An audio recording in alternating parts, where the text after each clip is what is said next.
बड़ी खबर जम्मू कश्मीर के सुजवा से, जहां पर प्रधानमंत्री नरेंद्र मोदी 2 दिन बाद जम्मू के सांबा जाने वाले हैं। लेकिन इस बीच आज आतंकियों ने सुजवा में बड़ी वारदात को अंजाम देने की कोशिश की, जिसे नाकाम कर दिया गया है।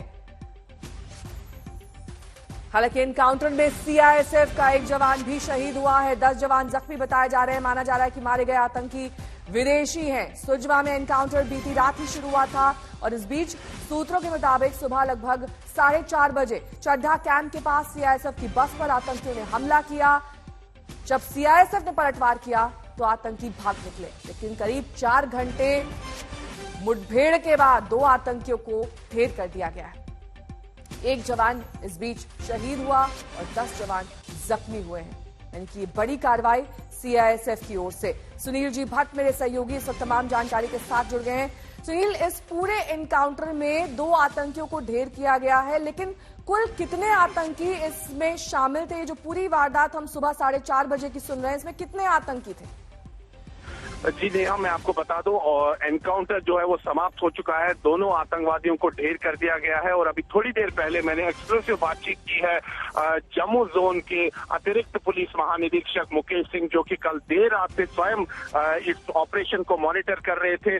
और अभी जो जानकारी मिली है, जो उनके द्वारा हमें मिली है, कि दोनों आतंकवादियों को ढेर कर दिया गया है। इस समय मैं बिल्कुल उस स्थान पर हूँ जहाँ पर जो मुठभेड़ है वो चल रही थी और अभी थोड़ी देर पहले यहाँ पर सुरक्षा बलों ने सैनिटाइज किया इस पूरे इलाके को। और हमारे सामने, हमारे आंखों के सामने जब मैं रिपोर्ट फाइल कर रहा था, एक जोर का धमाका हुआ। दरअसल सुरक्षा बल ये सुनिश्चित कर रहे हैं कि यहाँ पर अगर कोई भी जो बारूद है उसको सैनिटाइज किया जाए, तो इस चीज को सुनिश्चित किया जा रहा है। और जो जानकारी मिली है कि 9 सुरक्षा बलों को चोटें आई हैं और एक जो सीआईएसएफ का असिस्टेंट सब इंस्पेक्टर है वो इस मुठभेड़ में शहीद हुआ है। और साथ ही में जो पुलिस के आला अधिकारी हैं, उन्होंने हमें जानकारी दी है कि इस स्थान से भारी मात्रा में असला और गोला बारूद बरामद किया गया है। 2 AK-47 राइफलें और साथ ही में सैटेलाइट फोन भी पाया गया है। तो एक बहुत बड़ी सफलता है यहाँ पर सुरक्षा बलों के लिए। और जो अतिरिक्त पुलिस महानिरीक्षक है जम्मू के, उन्होंने हमें सीधे तौर पर बताया कि हो सकता है कि आतंकवादियों की मंशा थी कि प्रधानमंत्री नरेंद्र मोदी के दौरे के दौरान यहाँ पर एक बहुत बड़ी आतंकवादी वारदात करना था, लेकिन सुरक्षा बलों, मुस्तैद सुरक्षा बलों के पास पहले से एक इनपुट था और उस इनपुट के आधार पर उन्होंने काम किया और ये बहुत बड़ी आतंकी जो साजिश थी, इसको विफल कर दिया गया।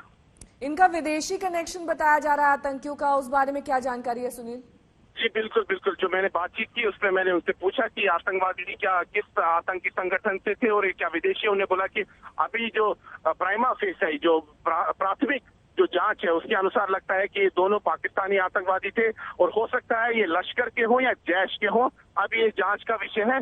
तो लेकिन ये साफ तौर पर सामने बात आ रही है कि दोनों जो है काफी खूंखार आतंकवादी थे। और जो पुलिस के आला अधिकारी है जिनसे हमने बात की, उन्होंने कहा कि बहुत समय के बाद जम्मू शहर में इतने हथियारों से लैस आतंकवादी पाए गए, लेकिन गनीमत रहा कि समय रहते सुरक्षा बलों को जानकारी मिली और देर रात से यहाँ पर ऑपरेशन चलाया गया और आतंकवादियों को अब ढेर कर दिया गया है। और जो एक बहुत बड़ी आतंकी साजिश थी उस पर पानी फेर दिया गया है। कितना असलहा पाया गया है इन आतंकियों के पास से? क्योंकि ये माना जा रहा है कि टारगेटेड था, जो सीआईएसएफ की बस को उन्होंने निशाना बनाया। जाहिर तौर पर वो चाहते थे कि ज्यादा से ज्यादा क्षति इस बस को पहुंचे।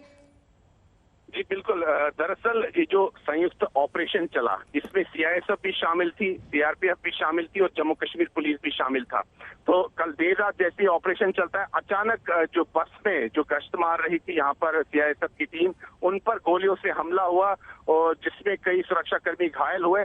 लेकिन तुरंत इस पूरे इलाके को कॉर्डन कर दिया गया और सुबह जैसे ही तड़के आतंकवादियों ने कोशिश की इस कॉर्डन को तोड़ने की और यहाँ से इस इलाके से भागने की, लेकिन सुरक्षा बलों ने उनके इस प्रयास को विफल कर दिया और उनको उसी क्षेत्र तक सीमित रखा जहाँ पर वो छिपे हुए थे। और अब ये ऑपरेशन समाप्त हो चुका है। दोनों आतंकवादियों को ढेर कर दिया गया और साथ ही में जो जानकारी हमें मिली है कि 2 AK-47 राइफलें और साथ ही में सैटेलाइट फोन और दूसरे उपकरण इन आतंकवादियों से बरामद हुए हैं। बिल्कुल बेहद खतरनाक हथियार इनके पास से पाए गए।